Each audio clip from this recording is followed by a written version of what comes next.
Russian കൂലിപ്പട്ടാളത്തിൻ്റെ പിടിയിൽ അകപ്പെട്ട് കൊല്ലപ്പെട്ട ബിനിലിൻ്റെ വീട്ടിലാണുള്ളത്. കഴിഞ്ഞ ഏപ്രിലാണ് ബിനിലും ബിനിലിൻ്റെ ബന്ധുവായ ജെയിനും കൂടി റഷ്യയിലേക്ക് പോകുന്നത്. അവിടെ ക്യാൻറ്റീനിൽ ജോലി തരപ്പെടുത്തിയിട്ടുണ്ട് എന്ന വിശ്വാസത്തിലാണ് ഇവർ റഷ്യയിലേക്ക് എത്തുന്നത്. എന്നാൽ സംഭവിച്ചത് റഷ്യൻ പട്ടാളത്തിൻ്റെ കൂലിപ്പട്ടാളമായി മാറുകയായിരുന്നു. കുറച്ച് ദിവസങ്ങൾക്ക് മുൻപ് യുദ്ധത്തിൽ പരിക്കേറ്റെന്ന സന്ദേശമാണ് ഇവർക്ക് ലഭിച്ചത്. പക്ഷേ ഔദ്യോഗികമായി ഇന്ത്യൻ എംബസിയാണ് അറിയിച്ചത് ബിനിൽ കൊല്ലപ്പെട്ടു എന്ന്. വിവരങ്ങളുമായി നമ്മളുടെ കൂടെ ബിനിൽ ബാബുവിൻ്റെ ബന്ധു കൂടുന്നുണ്ട്. എന്താണ് സംഭവിച്ചത്? നിങ്ങൾ എങ്ങനെയാണ് ബിനിൽ ബാബുവിൻ്റെ മരണം അറിഞ്ഞത്?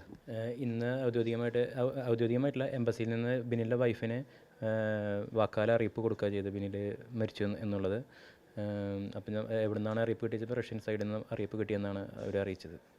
ഓക്കെ, ബിനിൽ ഇവിടെ നിന്ന് റഷ്യയിലേക്ക് പോകാണ്ടായ സാഹചര്യം എങ്ങനെയാണ്? ബിനിൽ ഇവിടെ നിന്ന് പോളണ്ട് എന്നുള്ള രീതിയിലാണ് ബിനിലും ജെയിനും ഇവിടുന്ന് പോകാൻ സാധ്യതയുണ്ടായത്. പോളണ്ടിലേക്ക് പോകാന്നുള്ള രീതിയിലാണ് ഇവരൊരു അകന്ന ബന്ധുവായ സിബി എന്നാണ് ആളെ അറിയിച്ചത്.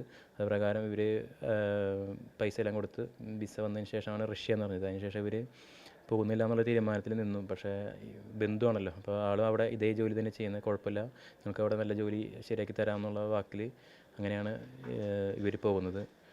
അതിനുശേഷം അവിടെ ചെന്നതിന് ശേഷം പിന്നെ കൂലിപ്പട്ടാളത്തിൻ്റെ കയ്യിൽ അകപ്പെട്ട് ചെയ്തു. അപ്പോൾ ഈ കൂലിപ്പട്ടാളത്തിൻ്റെ കൈവശം ഇവർ അകപ്പെട്ടു എന്ന് ഇവിടെ നാട്ടിലേക്ക് അറിയുകയുണ്ടായോ, അല്ലെങ്കിൽ ഇവർക്ക് അപകടമുണ്ടായത് എങ്ങനെയാണ് നാട്ടിൽ നമ്മൾ അറിഞ്ഞത്? നമ്മൾ അറിഞ്ഞത് എന്താണെന്ന് വെച്ച് കഴിഞ്ഞാൽ ഇവരുടെ കൂടെ ഇതേപോലെ തന്നെ ഒരു സന്ദീപ് ചന്ദ്രൻ മരിച്ചുപോയി ഉണ്ടായിരുന്നു. സന്ദീപ് ചന്ദ്രൻ മരണത്തിന് ശേഷമാണ് ഇവർ ഇതേ സിറ്റുവേഷൻ ഇത്തിരി പ്രശ്നമാണെന്ന് നമ്മൾ അറിഞ്ഞു തുടങ്ങിയത്. അതുപോലെ തന്നെ റെനിൽ തോമസ്, സിബി തോമസ്, പിന്നെ ഒരു സന്തോഷ് ഷൺമുഖൻ, ഇവരും ഇതേപോലെ ഇവരെ കൂടെ തന്നെ ഉണ്ടായിരുന്നതാണ്. അവരും ഇതുപോലെ ബുദ്ധിമുട്ട് ന്യൂസിനെ അറിയിച്ചപ്പോഴാണ് നമ്മൾ ഈ കാര്യങ്ങൾ അറിഞ്ഞു തുടങ്ങിയത്. അപ്പോൾ നമുക്ക് ഇവരെ കോൺടാക്ട് ചെയ്യാൻ, ജെയിനും ബിനിനെ കോൺടാക്ട് ചെയ്യാൻ പറ്റുന്നില്ല. ഇവരെ ഫോണ്, പാസ്പോർട്ട് എല്ലാം മിസ്സായിരുന്നു. അപ്പോൾ നമുക്ക് ഇവരെ കോൺടാക്ട് ചെയ്യാൻ പറ്റുന്ന ഒരു സിറ്റുവേഷൻ ഉണ്ടായിരുന്നില്ല. അതിനുശേഷം ഇവർ അവിടെയുള്ള ആരുടെയോ ഫോണിൽ നിന്ന് നമുക്ക് കോൺടാക്ട് ചെയ്യണം. അപ്പോഴാണ് അവർ പതുക്കെ അവിടുത്തെ വിവരങ്ങൾ പറഞ്ഞു തുടങ്ങിയത്.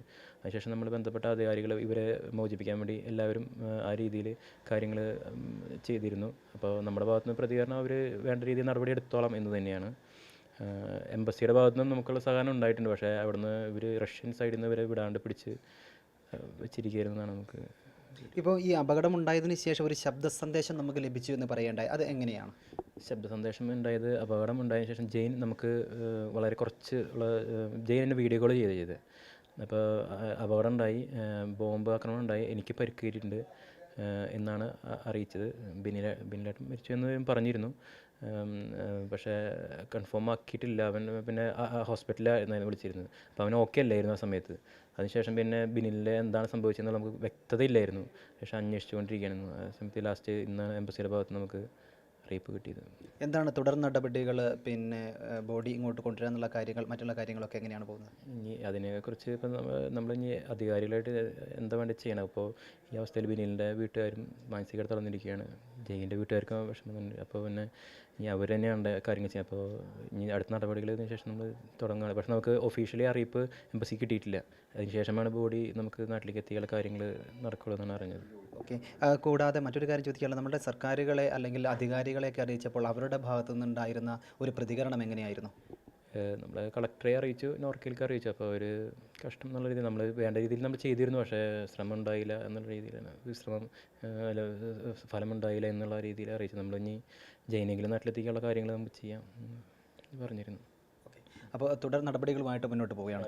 ഓക്കെ, തീർച്ചയായിട്ടും യുക്രൈൻ സൈനികരുടെ വെടിവെപ്പിലാണ് ഈ 2 മലയാളികൾക്ക് പരിക്കേൽക്കുകയും അതിൽ ബിനിൽ ബാബുവിന് മരണം സംഭവിക്കുകയും ചെയ്തത്.